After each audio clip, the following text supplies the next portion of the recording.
Hi, I'm Rowenna. And my family didn't just betray me, they buried me alive inside a story they wrote without me. My mother-in-law and brother-in-law accused me of treason, framed me with forged emails, fake transfers, and sealed courtroom smiles. They had me arrested at an airport, stripped of my name, and paraded as a criminal before the truth had a chance to breathe. They stole my home, my dog, my marriage. They even rewrote my husband's death to serve their agenda. But here's what I still can't answer. Why did they work so hard to erase me from a life I built with my own hands? And if they silenced me once, what else did they think I'd never be strong enough to tell? Charleston. That spring smelled like magnolia and salt water. I remember standing barefoot on the porch of the Dorn estate, still in my robe, watching the gardeners trim hedges like surgeons. Emmett's family believed in appearances. Every leaf, every word, every smile, controlled. Back then, I thought I had stepped into a fairy tale.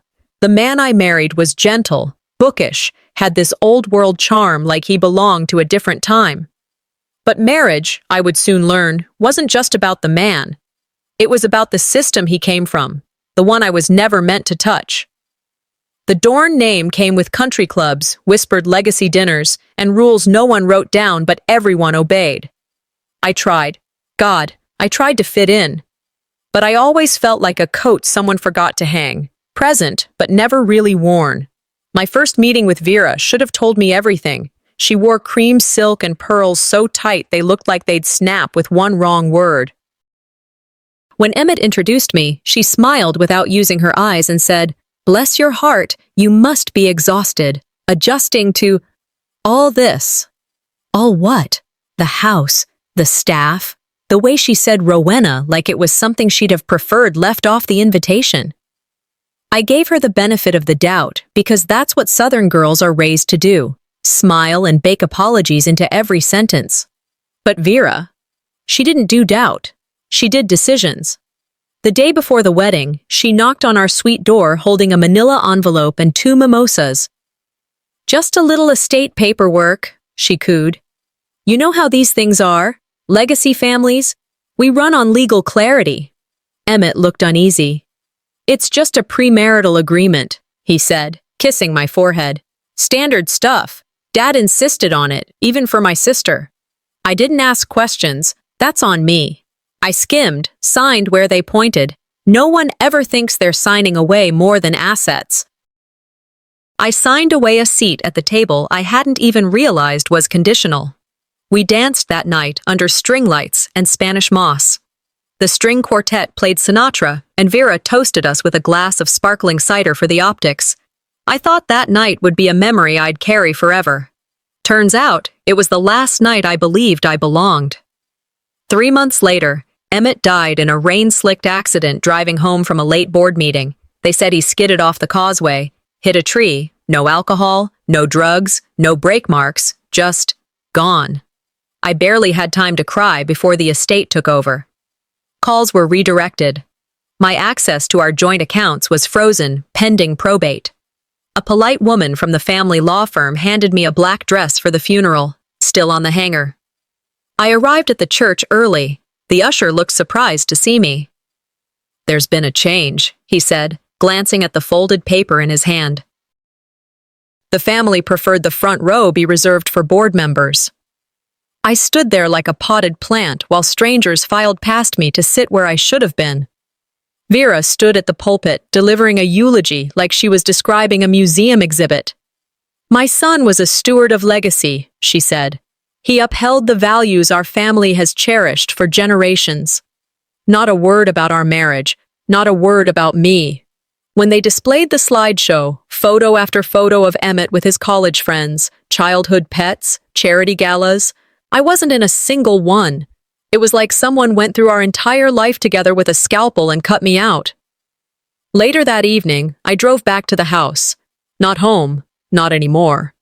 The silence in the car felt louder than the rain tapping the windshield. No one from the family had called, not even to check if I'd made it home safely. I didn't cry. I didn't scream. I just sat at the kitchen table, opened that old manila envelope from the prenup meeting, and reread the contract I'd signed. And that's when I realized the page wasn't mine. It never had been. The next week moved like honey in winter, slow, thick, and impossible to shake off. Emmett was gone, and with him, the last thread of warmth connecting me to the Dorn name. But the charade wasn't over, not yet. There was a charity gala that Friday night, a scholarship fund for veterans, one Emmett had donated to every year since his father passed. He was supposed to be honored. I showed up because he would have wanted someone who truly knew him to be there. I wore a simple black dress, nothing flashy. My name had been on the guest list for 3 years straight. But when I arrived and gave my name at the front table, the volunteer smiled politely and said, "Oh, you're not listed, but we can seat you near the bar if that's all right."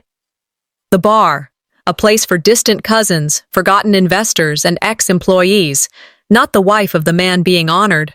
I scanned the tables. In my old seat sat a young woman in a glittering gold gown, Marissa, the daughter of one of Emmett's longtime business partners. She looked comfortable there, already chatting with Vera like she belonged. When they announced my husband's name, I was introduced in passing as Emmett Dorn's associate. I stood near the back, swallowing bitterness. When people don't know what to call you, they rename you something easier to erase. Vera gave a speech that night, concise, graceful, empty. Emmett was a pillar of integrity, a son who carried the family's mission forward, never wavering in loyalty. Loyalty? To what? The brand? The bloodline? Certainly not to the woman he said I do to under magnolia trees and God's sky. After her speech, I cornered Charles Dufort, one of the board members, and someone who used to send Emmett Christmas whiskey, engraved with his initials. "I'm sorry about the seat," he said before I even spoke. "It wasn't my call. Who made it?" He looked away, adjusted his cufflinks. "Vera. Said it was more fitting for optics." Optics. That word again. Image over substance, smiles over truth. I left early, my heels clicking across the marble floor louder than any goodbye.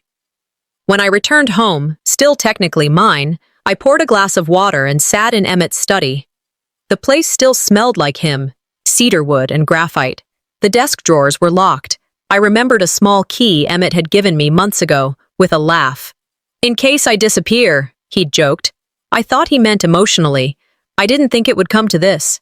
The key fit the second drawer. Inside, beneath a stack of old tax returns and a cufflink box, was a manila envelope labeled in his handwriting, "Original, Will, Private." My hands trembled as I unfolded it. The document was dated, signed, notarized, and listed me clearly as co-heir to his assets, including the Charleston home, the foundation shares, and the personal trust account. My name was there. My role was real. I pulled out the copy the estate's legal team had sent me 2 days after the funeral. Different font, line spacing tighter, no mention of my name, not even a courtesy clause. They didn't just delete me from the future, they rewrote the past. I spent the night scanning every line, photographing the original, comparing stamps. The notary on Emmett's will was a woman I remembered from a brunch last year. But the new one, a firm name I'd never heard of. The next morning, I visited a local attorney, someone Emmett had once consulted on a land dispute. I explained what I'd found without naming names. He leaned back in his chair, frowning. "If what you're saying is true, you're staring down a mountain built by old money and long grudges." "I'm not afraid of mountains." "You should be. Dorn money doesn't forgive. It buries." That night, I made 3 copies of the will.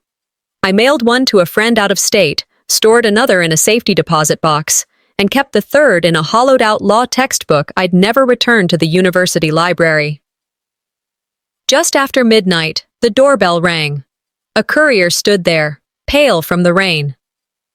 "Miss Holloway?" he asked. I nodded. He handed me a thick envelope, sealed with the Dorn estate crest. Inside was a formal notice. "You are to vacate the premises within 14 days. This property is no longer under your entitlement." No sympathy, no conversation, just the cold language of power. I read the letter once, then again, then folded it quietly and set it beside Emmett's photo on the mantel. It was never about grief. It was always about territory. They were clearing the house, but they had no idea what I'd just uncovered inside it. A week after the eviction notice, I walked into the Dorn estate office for answers I already knew would be half-truths served on a silver tray. The reception desk gleamed like it had been waxed twice that morning, and everything in the lobby, from the orchids to the leather-bound investor portfolios, smelled like old money and quiet power. Dorian Kessler was waiting in the conference room, seated at the head of the table like he'd earned it. He didn't stand when I entered, didn't smile either. "Rowenna," he said with professional flatness, "please, sit." I didn't. Why was I served with an eviction notice from my own home? He tilted his head slightly. "It's not your home anymore, not according to probate. Everything's been filed and finalized." My hand stayed steady, but my gut was a war zone. "You filed a version of Emmett's will that excludes me, a forged version." Dorian folded his hands, calm as a man reading weather reports. "That's a serious accusation. So is fraud." There was a pause, deliberate. Then, like someone changing the channel on a conversation, he slid a folder across the table toward me. "These were flagged by the trust's auditors. You might want to look closely." Inside were half a dozen printed pages, emails, transaction summaries, offshore account numbers, all tied to my name. A few transfers to entities in Switzerland, another link to a foundation in the Bahamas. I stared. "This is fabricated." He leaned back. "Our system logs your access credentials, your IP address." "Dorian, I've never seen these documents in my life. I've never moved money like this." He gave the tiniest shrug, one shoulder barely twitching. "I'm not saying you did. I'm saying this is what the DOJ has, and they don't usually knock unless they're ready to kick in a door." It hit me all at once, how calculated this was. How they were laying bricks to build a story where I was the architect of my own downfall. "They're making me the villain," I whispered. "No," he said, sipping his coffee. "They're making you a problem, and problems get solved." I walked out without another word. I didn't look back, not even when the receptionist called out, "Have a nice day, ma'am." That night, I called Sophie. I needed a voice that didn't carry a knife under its vowels. She answered on the third ring. "Ro? Hey." A pause. "I saw the news," she said carefully. "They're saying..."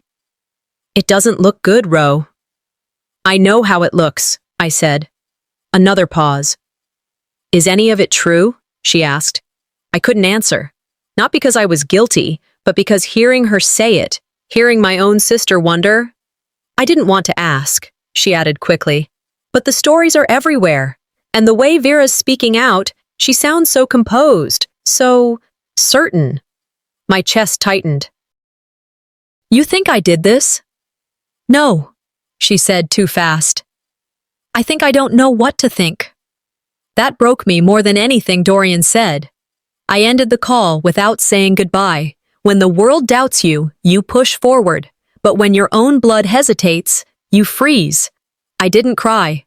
I just pulled my laptop onto the kitchen table, opened a fresh external drive, and started collecting. Every email, every statement, screenshots, password logs, metadata. I labeled everything, time-stamped it down to the second. If they were going to build a lie, I'd make sure my truth came with receipts. By 3 a.m., my eyes burned, but my folders were clean, organized, encrypted, and triple-backed up. My life, what was left of it, was now a digital archive. The next afternoon, I returned from a short walk around the block. I needed air that wasn't recycled by betrayal. I stepped inside to find a white envelope resting on the welcome mat. Department of Justice seal. I didn't open it immediately. I stood in the hallway, the walls closing in, the quiet screaming louder than any courtroom ever could. When I finally read it, my hands didn't shake. They were past that.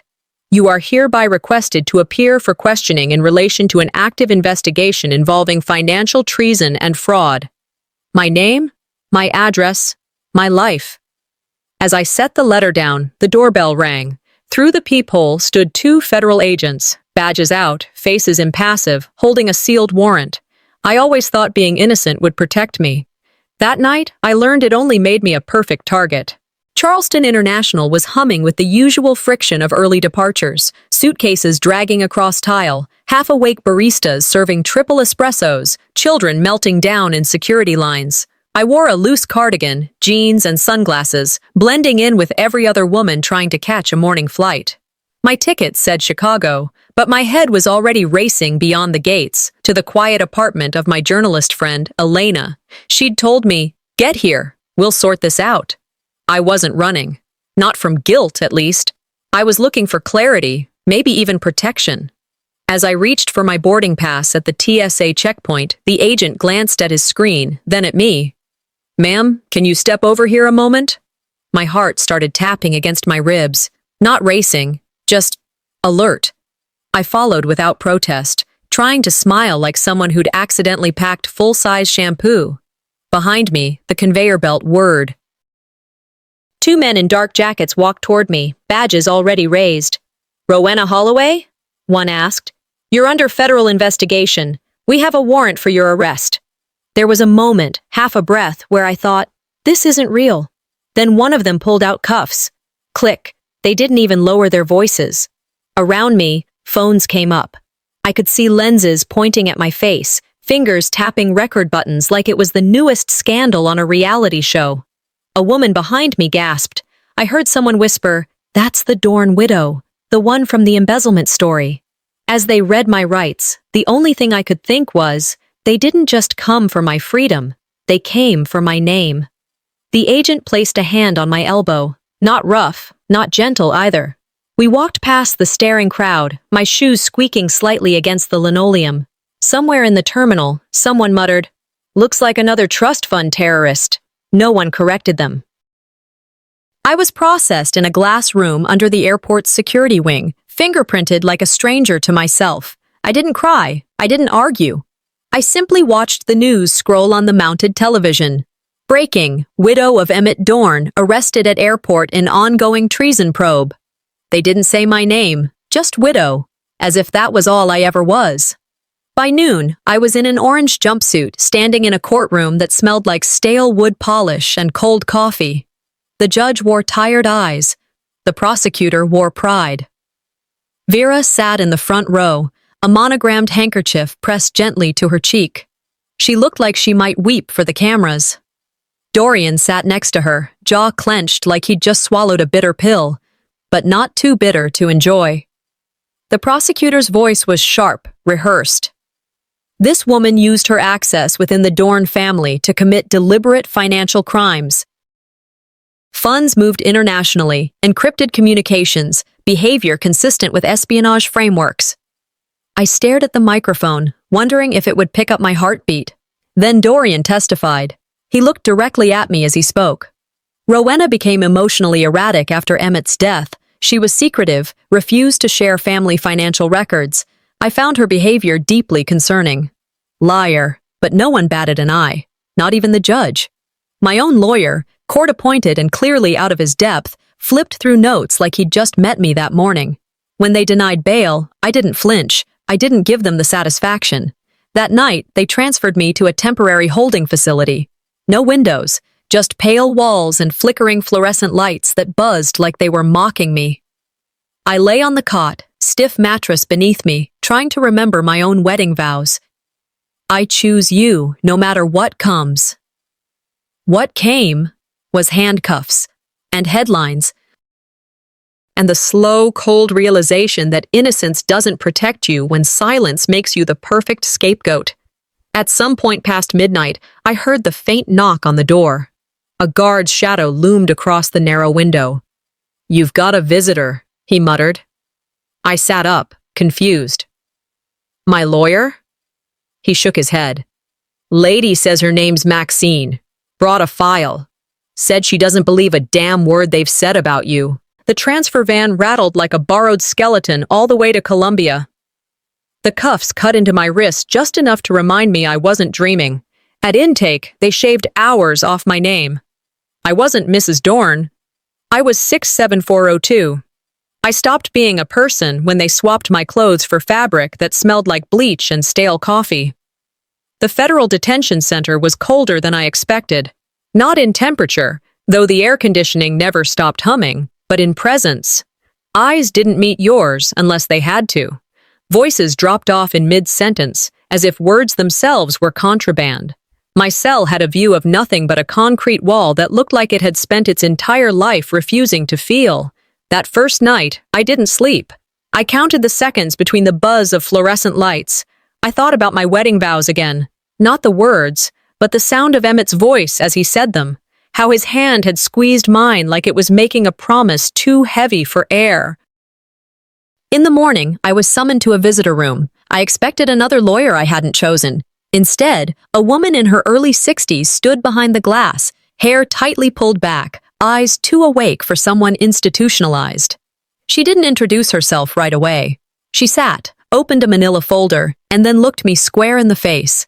Name's Maxine Rell, former assistant U.S. attorney, white-collar division. That was before they turned me into their favorite cautionary tale. I blinked. She tapped the folder. I read about your case, didn't buy it. You're not sloppy enough to get caught this quickly, unless someone wanted you caught. You're in here too, I said carefully. Her lips curved upward. And still know how the system works, or better yet, how it breaks. She slid one sheet across the divider. I leaned forward. It was a printed copy of one of the emails the DOJ used to charge me, an internal transfer to a numbered account in the Caymans, apparently initiated from my device, signed with my name. Now look at this, Maxine said, holding up the page next to a second copy. At first glance, identical. But then, subtle differences. The font was ever so slightly mismatched, the timestamp, off by 2 hours from Eastern Time, and the IP address, assigned to a device out of Nevada where I hadn't stepped foot in over a year. This is what we call signature laundering, she explained. Someone used spoofing software to create a paper trail with just enough dust on it to look authentic. My stomach turned. They forged this. She nodded. And if they did this, they did more. We sat in silence for a while. My heart was pounding, not out of fear this time, but because for the first time in weeks, I wasn't alone in what I knew. That night, after lights out, I found a letter tucked under the thin mattress on my cot. No name, no seal, just a shaky hand and 6 short lines. I know you're not guilty. You're not the first. Don't trust your public defender. They play both sides. Keep your eyes open. And stay quiet. I read it twice, then 3 more times. The ink bled slightly at the edges, as if it had been folded with damp fingers. Somewhere in this concrete jungle, someone else saw the truth. Someone else survived long enough to write it down. The next morning, I asked to see Maxine again. She was waiting. I want to learn everything, I told her. How to read discovery, how to challenge chain of custody, how to find metadata. She didn't smile, but she nodded. Good, that's the difference between a prisoner and a fighter. Every night after that, we met in the library, traded notes like students cramming for a final exam no one wanted to pass. She made me copy legal codes, study the appeals of wrongful convictions. We practiced arguments until my throat burned. My hands, once manicured, now cramped from notes. I kept Ruth Bader Ginsburg's words taped under my bunk. Fight for the things you care about, but do it in a way that will lead others to join you. By the end of the week, I was no longer just surviving. I was documenting, plotting, remembering. They didn't bury me, they accidentally planted me. The following Monday, Maxine sat across from me in the visitation room again. This time, she didn't bring a folder, just something small in her palm, subtle, square, and black. When the time's right, she said, you'll know what to do with it. She slid the recording device under the table. I didn't ask questions, I just took it and slipped it into the waistband of my pants. They gave me a sentence, but she handed me a strategy. The van ride to the long-term detention center was quieter than a funeral procession, but I wasn't mourning anymore. I was calculating. Every bump in the road gave me more time to replay Maxine's warning. Not all inmates wear orange. I wasn't sure if she meant the guards or the women they protected, but either way, I'd already felt the edges of a system designed not just to contain, but to erase. We arrived just before dawn. The intake officer didn't make eye contact as he handed me my uniform and a toothbrush still sealed in plastic. He read off my new designation like he was naming livestock. Inmate 67402, Block D, Unit 14. The door to my new cage slid open with a metallic groan. My cellmate lay on the top bunk, facing the wall, arms tucked tightly around her knees. She didn't look up when I entered. She didn't say a word for 2 days. By day 3, I learned that silence here was louder than screaming. The guards watched me like I was radioactive. They didn't touch me. And they didn't need to. They just let the air around me rot. At lunch, trays clattered, but conversations stopped when I passed. I heard fragments. Dorn girl, feds all over it. Fraud. Traitor. I didn't correct anyone. I didn't flinch. I asked for access to reading material, legal codes, anything to help my defense. Privileged access is earned, the warden told me without blinking. So I waited and watched. Silence, I learned, is the sharpest weapon here. It doesn't kill you outright. It dissolves you. Noise can break you. Silence can erase you. It was during rec time on the 5th day that it happened. I was walking the perimeter of the yard, counting laps more out of habit than purpose, when someone bumped my shoulder, a little too deliberately. I turned to face a woman I hadn't seen before. Her eyes were sunken but focused. She leaned in and whispered, "Traitor." Before I could react, her fist sank into my ribcage. The pain hit like a brick. I gasped, dropped to one knee. Around me, nobody moved. Not the guards, not the inmates, just stillness. As if we were acting out a play and everyone knew their line, but me. When I looked up, she was already walking away, slipping back into the crowd like she was made of fog. I spent the night in the infirmary, refused painkillers. I needed to feel it, needed the ache to remind me that I was still real. I wasn't crying because of the hit.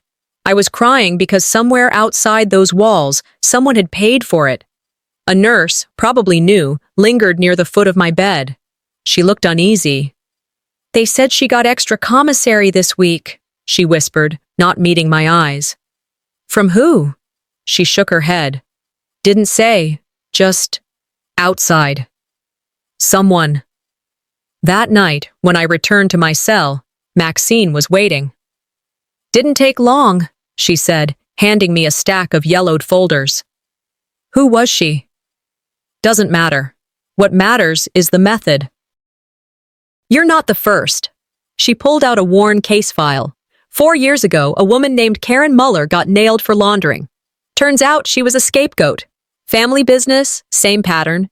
Manufactured consent through digital trails. She spread out documents on my bunk. Emails, metadata charts, IP logs. "It's a pattern," she said. "You're not special. You're strategic." We spent hours that night mapping my timeline. Transactions, conversations, access logs. I used string and post-it notes to connect them, like I was solving a murder mystery, my own. I wasn't building a defense. I was unearthing an inheritance of betrayal. Just before lights out, Maxine leaned against the wall, arms folded. "You're not just fighting for yourself," she said. "You're proving how far they'll go when a woman marries power and doesn't play dead."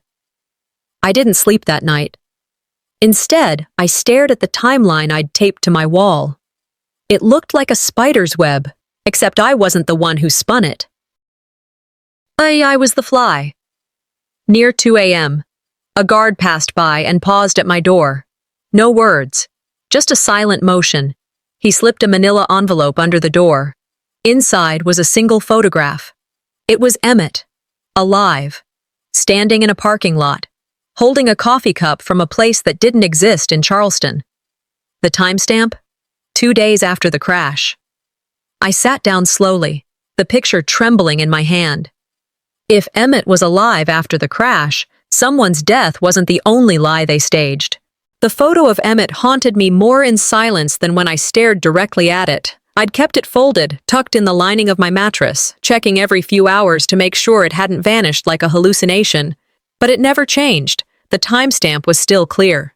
He was alive 2 days after the crash that supposedly took him from me, holding a coffee I'd never seen him drink, wearing clothes I never bought, standing in a parking lot I couldn't place. It shifted something in me. If they lied about that, What else had they manipulated? His will? The crash report? Me? They lied once, I muttered to Maxine the next morning during our routine library check-in. Maybe they lied about everything. She didn't blink. We don't need guesses. We need weapons. That afternoon, a guard I didn't recognize slipped me a small object wrapped in a sock. It was the USB Maxine had given me days ago, the one she said I'd know when to use. She met me later in the visitation room, looking more like a strategist than a prisoner. We've got a secured tablet. Don't ask how. Just listen. The tablet lit up slowly, flickering slightly from poor battery or age. I plugged in the USB, hands shaking, stomach clenched like a fist that wouldn't open. The file loaded. Dorian's voice, unmistakably his, slurred with arrogance and bourbon. She's not even smart enough to know we already buried her. If they want to make her a traitor, let them. I froze. Maxine sat still, letting it play uninterrupted. That email trail? Took a weekend, 1 weekend? People think crime takes finesse. Nah, just access. And the balls to pretend you own the truth. I rewound it. Listened again. The sound of his glass hitting a table. A woman's voice laughing in the background. Maybe Vera's. Maybe someone worse. They didn't just bury me, I said aloud. They lit the fire and called me the match. Maxine nodded. Now you're catching up. Later that evening, Maxine handed me another transcript, this one printed on worn legal paper. At the top, confidential, cleaning contractor recording. Apparently, a former janitor at the Dorn estate had gotten fired 2 months ago, and before he left with insurance. He'd been secretly recording high-level meetings from behind those mahogany doors. I scanned the transcript. Vera's voice. We can't risk her reclaiming anything. I don't care what Emmett promised her. Legacy needs order, not emotion. The lawyer responded. Rowenna's not stupid. She's resilient. That makes her dangerous. Vera again. Then we control the narrative. Let her rot quietly. If the headlines get messy, we bury it under charity and scandals people enjoy more. It was all there. Inheritance sabotage, narrative control, quiet warfare. My fingers dug into the pages as if I could press the words back into her mouth. This was never about guilt, I said. It was about obedience. We returned to our unit in silence that night. I didn't speak during head count. I didn't eat dinner. I sat on the edge of my bunk drafting a story in my head. Not for the court, not yet, but for the public. I would start with the truth, the real story, my story. Maxine leaned against the wall, arms crossed. There's a platform, she said. Podcast, underground, hosted by a guy who was disbarred for blowing the whistle on his own firm. He owes me. What would I call it? She smiled faintly. The Leftover Wife. The name fit. I was the name they left off the obituary, the voice they forgot to silence. That night, as I tucked the USB under the mattress and folded my notes into the pages of a paperback novel, a folded piece of paper appeared beneath my door. It was written in rushed pen. They know you have the recording. Your lawyer has been replaced. My chest tightened, not from panic, but from confirmation. I was never meant to fight fair. They weren't just trying to silence me in court. They were cutting off every exit, one by one. They buried me in a lie. Now they were sealing the coffin shut. 3 weeks had passed since the note about my lawyer was slipped under my cell door. I hadn't heard a word from him since, and Maxine didn't look surprised. She had already set things in motion.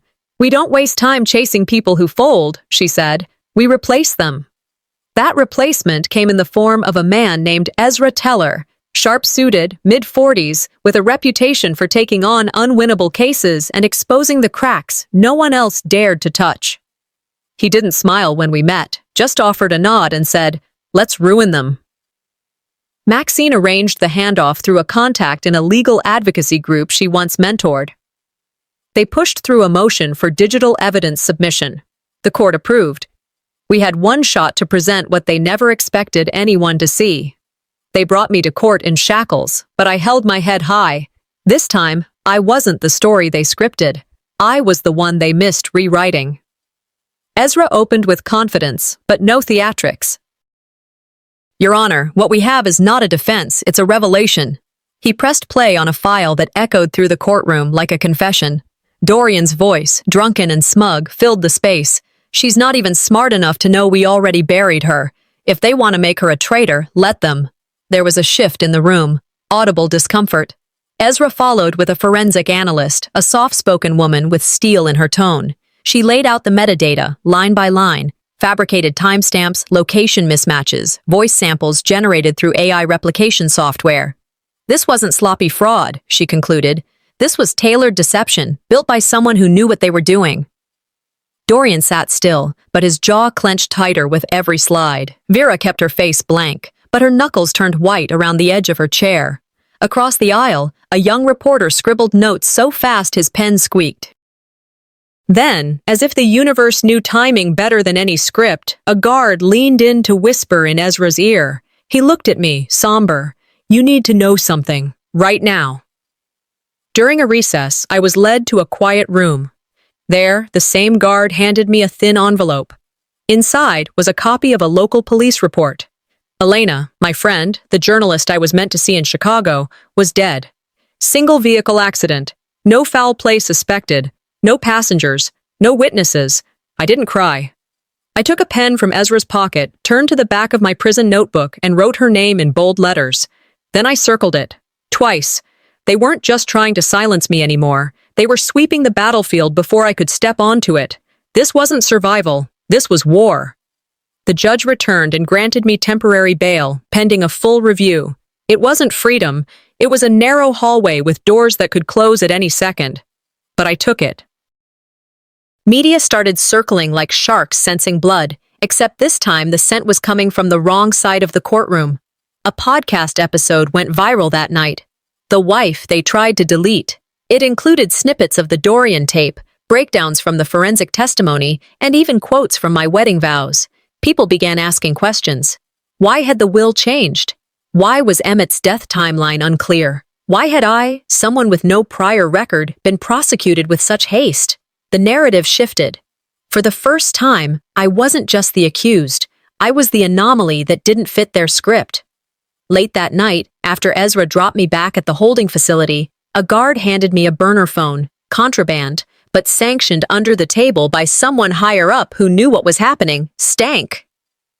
On it, one voicemail. Dorian again, but different this time. Cornered, angry, afraid. She should have stayed buried.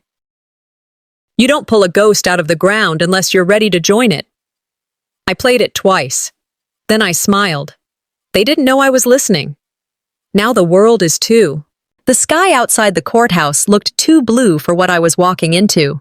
I'd been granted conditional bail, and as I stepped onto the sidewalk in my own clothes for the first time in months, the world didn't feel free. It felt unfinished, like I'd been let out of a cage only to be handed a match and told, "Now burn down what's left." Ezra stood waiting by a black sedan. "You want to lay low?" he said. "They'll come at you sideways now." I shook my head. No, they've controlled the story too long. It's my voice or theirs, and they've already had their turn. That night, the first episode of the podcast went live. The Leftover Wife, narrated under a pseudonym, but anyone paying attention would know it was me. Maxine helped me shape the script. Her contact in media distributed it like wildfire. When a widow is silenced, I said into the mic, ask why. When she's erased, ask who. When she speaks, listen. Within 24 hours, it had over 500,000 plays. Headlines erupted. Is Rowenna Holloway the real victim? Digital lies and family ties. Hashtags trended. #justice for Rowenna. #buried truth. Protesters showed up outside the Dorn estate with cardboard signs. We see you, Vera. Legacy doesn't mean immunity. It should have felt vindicating. Instead, I felt something colder, controlled rage, not fire, but the blueprint for it. Then, 2 days later, I got an email, anonymous sender. Subject, he wasn't gone yet. Attached were internal messages from Emmett's corporate account, forwarded from someone using a temporary relay. At first, I thought they were old, until I checked the timestamps. The first read, I don't trust Vera's intentions. We need to pause the asset transfer. Another, Don't move forward until I speak with Rowenna. I'll be back Monday. Monday. He was pronounced dead Sunday. I read the messages 3 times. Same signature, same email ID, same communication pattern. It wasn't spoofed. It was him. Either Emmett was alive longer than reported, or they'd used his death to fast-track a silent coup. The walls around my grief cracked open, revealing something uglier than mourning: manipulation. They hadn't just grieved him early, they'd buried him strategically. I sent the messages to Ezra. He didn't reply. He showed up at my door within the hour. "We're filing a new motion," he said. "Wrongful conviction, obstruction, digital fraud." Maxine pulled strings with the forensic team. Independent analysts validated the emails. Elena's podcast partner, the one still fighting after her death, used it to launch a second episode, "The Husband They Hid." Public opinion exploded again. But this time, it was precise. This wasn't scandal. It was a blueprint for takedown. Vera's publicist canceled all her charity engagements. Dorian went quiet. Reporters swarmed the courthouse, not to ask about guilt, but about cover-up. They set the fire thinking I'd burn. All they did was light the trail back to them. Days later, I received an invitation to speak at a national symposium, Women, Power, and the Price of Silence. I hadn't said yes, but I didn't delete it either. The world was listening now. I was still deciding what to say.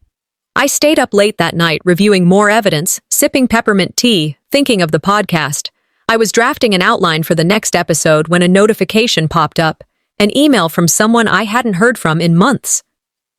Subject: "We need to talk. I think I was wrong." From Sophie. I stared at the screen. My sister. The one who once asked me if any of it was true, when she should have known it wasn't. I didn't open it right away. I just sat there in the quiet, the city asleep outside, and whispered to no one in particular. Even ghosts return. Sometimes they come back to apologize. I stepped through the courthouse doors without shackles for the first time since the day they dragged me through them. The floor didn't creak beneath me the way it had before. Maybe it was just in my head. Or maybe it was because I wasn't walking in alone anymore. I was walking in with truth. And truth, when dressed in receipts, has a different kind of weight. Ezra waited near the bench, nodding subtly. My legal team, now backed by 2 women from a national wrongful conviction foundation, flanked me like bodyguards of a different kind. No one smiled. We weren't here for vindication. We were here for dismantling. Inside, the gallery was packed. Not with reporters this time, but with survivors. Women and men who had emailed me, written me, even protested for me. They sat quietly, hands folded, holding signs on their laps like secrets they were no longer willing to keep. The judge entered. Ezra rose, and then the lights dimmed slightly for the presentation. Our tech expert, a woman named Jaya with nerves steadier than any lawyer I'd met, stepped to the projector. She didn't waste words. "Exhibit A," she said, pulling up server logs. These credentials, belonging to Rowenna Holloway, were used to access the Dorn financial portal at 9:12 a.m. on July 18th. However, she clicked. Up popped a traffic camera still of me crossing a street in Asheville, North Carolina, time-stamped at 9:09 a.m. Then came the hotel check-in receipt. Same day, same morning. I was 170 miles away when someone pretended to be me. The access was remote, Jaya continued. But here's what matters. Exhibit B. Another click. The screen showed a fingerprint scan taken from the USB used to access the corporate accounts. Matched, she said, to Dorian Kessler. The silence in the room cracked like dry wood. I turned. For the first time in weeks, I met Dorian's eyes. He didn't blink. Just looked at me like he'd been caught shoplifting in a suit worth more than my bail. "You forged my silence," I said, loud enough for the courtroom mic. But the camera remembered. When we moved to the next witness, I already knew what was coming, but hearing it spoken aloud still sent a chill through me. A journalist from the Coastal Ledger had been following the paper trail. She took the stand with thick files and a voice like steel. "For 10 years, she said, Vera Madsly's charity funneled over $4.2 million through vendors that didn't exist. Invoices were routed to accounts held by her personal stylist, private chef, and a shell corporation in the Cayman Islands. A gasp echoed from the gallery. The charity Vera had paraded across national interviews, the scholarships, the photo ops with war veterans, fake, all of it. Vera didn't stand when she left the courtroom. She walked out during a recess and didn't return. Cameras caught her shielding her face behind the tinted glass of a Lincoln town car, refusing every question shouted at her. For someone who liked giving so much, I muttered to Ezra, she sure hated being given back what she deserved. The next morning, headlines read, "Dorn Dynasty Implodes, Courtroom Bombshells Expose Fraud, Forgery, and a Widow's Rise." By noon, Dorian resigned from the board of Dorn Trust, voluntarily. By afternoon, Vera stepped down from every leadership position she held, citing ongoing health issues. The judge awarded me full damages. They offered a public apology. I declined it. "Redemption only counts when it's offered before you're caught," I said. Later that evening, back at Ezra's office, I sat on his worn leather couch, sipping black tea from a chipped mug. The energy had shifted. We weren't scrambling anymore. We were steady, powerful. That's when my phone buzzed. Private number, no text, just a voicemail. I played it. It was Emmett. "If you're hearing this," he said, his voice lower, slower than I remembered. "They lied to both of us." The podcast was still climbing, number 3 on national platforms, and still gaining traction. I should have felt something like closure or victory, but all I could feel, standing in the quiet corner of Ezra's office, was a dull throb behind my ribs that I couldn't quite name. That was when Sophie called. I didn't recognize the number. For a second, I almost let it go to voicemail, then muscle memory made me swipe. Her voice came slow, almost scared. "Ro, it's me." There was a pause, just long enough to remind us both how far apart we'd been. "I didn't believe you," she said softly. "Not because I thought you were lying, because I didn't know how to handle what it meant if you weren't." I sat down on the edge of the couch. "You didn't stand up for me." I know I didn't, but I never stopped loving you. I didn't know how to show up." I let the silence settle a moment. Then I said what had been waiting in the back of my throat for months. "Sometimes people leave not because they don't care, but because they're not brave enough to stay." Neither of us said anything for a while, and then we both just breathed. The next morning, I drove to the animal shelter Emmett and I used to volunteer at, the place where we'd adopted our dog, Milo. I hadn't seen him since the arrest. I was told Vera had claimed him under her charity's therapy pet program. When I stepped inside, the woman at the front desk looked up, startled, then softened immediately. "We've been expecting you," she said. They hadn't posted anything publicly, but apparently one of the staff had kept tabs. Milo had never taken to the new handlers. He'd been quiet, withdrawn, refusing food on some days. They brought him out slowly, cautiously. The moment he saw me, his ears perked. He didn't sprint. He walked careful, like he wasn't sure if the reunion was real. I knelt, arms open. "Milo!" And then he ran, straight into me.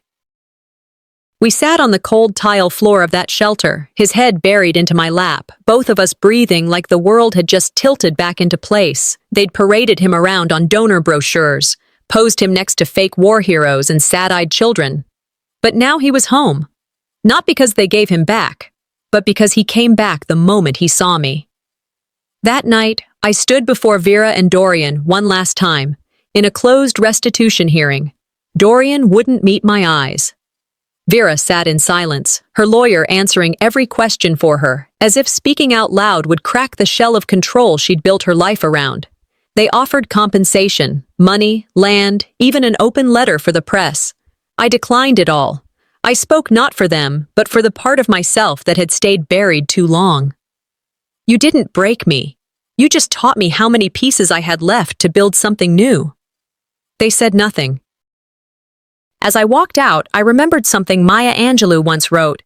"I can be changed by what happens to me, but I refuse to be reduced by it." That evening, Sophie flew into Charleston. We walked through our childhood neighborhood just before sunset, the sidewalks cracked in the same places they'd always been. Halfway down Maple Avenue, she stopped, covering her face with both hands. Her shoulders shook. I touched her arm. "You don't have to be perfect to be forgiven," I said gently. "You just have to show up." She cried harder then, but stayed beside me the rest of the walk. It wasn't a perfect reunion. There were no speeches, no apology letters, just a long, quiet conversation with the people we used to be. 2 days later, I stood in a hotel room in D.C., scanning my notes before speaking at the National Conference on Women and Justice. My nerves didn't come from fear. They came from knowing that I wasn't just sharing my story anymore. I looked out the window, scanning the crowd already gathering outside the venue.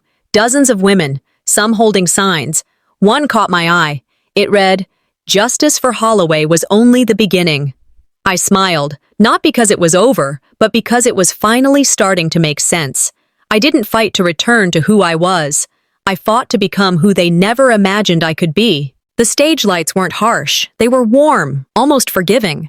The National Symposium on Women Power Justice had booked out the entire ballroom of the Fairmont Hotel in D.C., and the room pulsed with the hum of quiet anticipation. I walked to the podium slowly, not to stretch the moment, but because I didn't need to rush anymore. I wore black. No jewelry, just a lapel pin, a small broken chain. It rested above my heart like a scar you don't cover. I leaned into the mic, steady. "They tried to erase me from their legacy," I said. "So I built one they can never touch." I clicked the remote in my hand. The screen behind me lit up with an audio waveform, then the sound began to play. It was Emmett's voice. Verified. Time-stamped. And for many in that room, unexpected. "If you're hearing this," he began, "it means I didn't make it. And it means someone wanted it that way." His voice faltered, then steadied. I should have spoken out sooner. Vera's control runs deeper than I admitted, and Dorian's silence only feeds it. There are accounts, offshore. There are transfers with signatures I didn't authorize. I was preparing to go public. If I'm not here, someone needs to know. The final line clung to the air like smoke. "Row, if they come for you, fight with everything I couldn't." The room didn't move. Even the clicking pens had gone silent. A few seats away, a woman wiped her eyes. 2 rows behind, a man closed his laptop as if nothing he'd typed could outdo what he'd just heard. I stepped back from the podium. The next morning, headlines ran in bold. "Dorn family new. Internal leak changes everything." Emmett Dorn confession audio confirms cover-up. Power, privilege, and the price of silence. Congressional subcommittees launched inquiries into inherited wealth protections and misuse of private trusts. Advocacy groups lobbied to reopen wrongful conviction cases with digital evidence. Vera was subpoenaed. Dorian fled to the Mediterranean. An extradition process was already underway by the time he posted his 3rd glass of wine in the sunset photo. People emailed, asking if I'd lead the National Task Force on Justice Reform. I declined. "I've told my story," I said in the reply. "Now I want to help others tell theirs." A month later, I packed a small overnight bag and drove down to the old beach house Emmett and I used to daydream about retiring in. It had been quietly deeded to me after the court finalized the last wave of Dorn asset dispersals.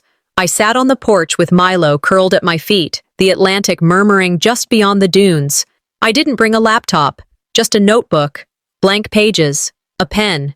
No nameplate on the mailbox, no monogrammed towels, just air that didn't reek of scandal or survival. Justice isn't what they give you, it's what you reclaim. I wrote that line in ink, centered at the top of the first page, not for publishing, just for me. That night, as the sun dipped behind the horizon, I sat by the open window and recorded a final voice memo, one Maxine promised to upload as the closing chapter of the podcast series. If they tell you your silence is power, ask who gave them the mic first. If they strip your name from the story, write it back in gold ink. And if they bury you, don't come back as who you were. Come back as everything they feared you might become.